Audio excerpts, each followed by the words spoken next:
I joined because of the variety of jobs that are on offer in the engineers. The variety that the job offers. The huge variety of tasks. I had the variety that I needed. Variety. Once you have been commissioned, your first step is to do the Royal Engineers Troop Commanders course. The course will teach you the principles of military engineering and all the essential skills required to be a successful Sapper officer. The Royal Engineers Troop Commanders course is 6 months long. There's 3 major phases. The first one is battlefield engineering, which is held at Minley in Surrey. The second one is the construction engineering, that's held in Chatham, Kent. And lastly, you've got the command and tactics, which they do just before going to their regiments, and that again is held in Chatham. Survivability. You've got to get them water, heating, plumbing. Counter mobility. Bridge demolitions. And mobility. How we put bridges into gaps. The infantry and the armour need close engineer support to enable them to go forward so that the battle can carry on. It's just a combination of every aspect that we have to know and do it to a high standard. And the thing about the Troop Commanders course is it's quite cerebral, so you're engaging your mind an awful lot. We've just finished our demolitions phase, which has been very, very intense. Today, well, we finished off a mine laying exercise at about 4:30 this morning. Then I've been out doing a recce for tonight's task. We've got a bridge to go and demo. Going onto the ranges and actually experiencing live demolitions, that was definitely the best.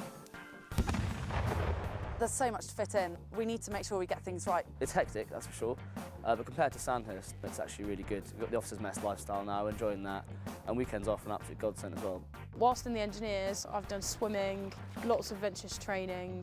I'm a qualified in mountain leading, so taking people away on trekking expeditions. And it's not just about you doing adventure training, it's about taking your soldiers away. And that, I think, is going to be the real reward. There may be something you're better at on the Troop Commanders course that you want to go onto as your first tour, but then there's also the specialities, obviously the diving, geo, commando, the paras.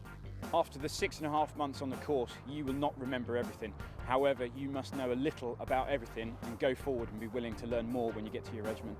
Getting to the end of the course and passing it was a great sense of achievement. On completion of the course, you'll be sent to the Field Army as a troop commander. I've just been out of training for about approximately 5 months, and just looking forward to going to Afghanistan, serving out there and actually applying what I've been learning over the last 2 years.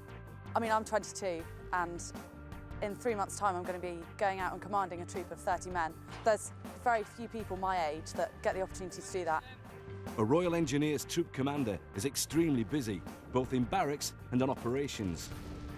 In barracks, you are responsible for career management, administration, welfare and training of your troop.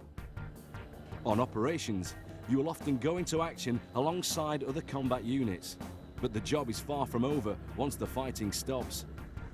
We are the lead on all matters with respect to post-conflict or natural disaster reconstruction and development, often restoring essential infrastructure and supporting humanitarian efforts. I've been on a big construction tour out in Belize, where I was out there for 4 months, about 8 hours from Belize City in the middle of the jungle, with 35 Gurkhas. I went to Iraq for 8 weeks as an ops officer with the EOD group. I've also been in Afghanistan. I was mentoring the Afghan National Army out there. Very testing in very different ways. The diversity is still something that is quite surprising. One day you could be building up force protection around camps. Another day you could be out on patrol with the infantry. Typically, as a first tour troop commander, you can expect to have 30 to 40 personnel under your command.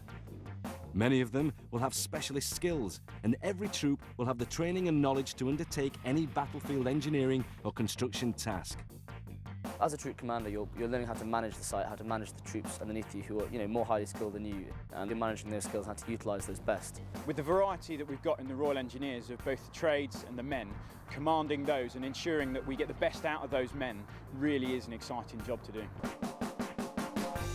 As a second tour officer, you'll be a junior captain with a variety of roles which will include instructing soldiers in a training establishment or a reconnaissance troop commander in the regiment. By the time you're on your third tour, you'll be heavily involved in the planning of major exercises and operations. You may become a battle group engineer and offer the battle group commander advice on all engineering matters. Few careers can match the variety and challenge of being an officer in the Royal Engineers. You and your troops will use the engineering skills in some of the toughest locations around the world. Your work will be central to the success of combat operations and humanitarian efforts. If you think you have what it takes to embrace one of the best jobs in the British Army, then speak to the Royal Engineers. If you're an infantry officer, you can only do one specific job. If you're a Royal Engineer, you can work with everyone, do anything for everyone. The people are great, you work with amazing soldiers. My favourite aspect of being an officer in the Royal Engineers is really, I know this sounds very cliche, but working with the guys. I've been in the army 4 years and I've had so many different roles that you can never get bored, and I'm always ready to move on to the next challenge.